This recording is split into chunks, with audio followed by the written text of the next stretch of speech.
ബുധനാഴ്ച പുലർച്ചെ 4 മണി മുതൽ ആരംഭിച്ച റെയ്ഡ് ഉച്ചവരെ തുടർന്നു. ആഭ്യന്തര മന്ത്രാലയം under secretary major general Sulaiman Al ഫഹദിന്റെ നേരിട്ടുള്ള മേൽനോട്ടത്തിലായിരുന്നു പരിശോധനാ ക്യാമ്പയിൻ.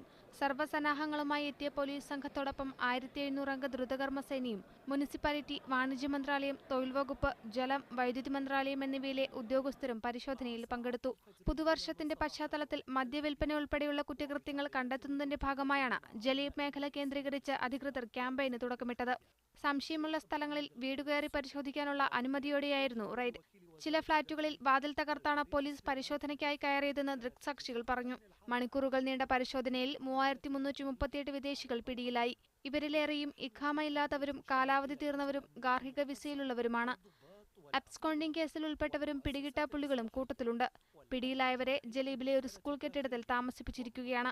ഇക്കൂട്ടത്തിൽ സ്ത്രീകൾ ഉൾപ്പെടെ നിരവധി മലയാളികളുണ്ടെന്നാണ് വിവരം. 20 അനധികൃത കച്ചവട സ്ഥാപനങ്ങളും 5 മദ്യനിർമ്മാണശാലകളും പോലീസ് കണ്ടെത്തി സീൽ ചെയ്തു.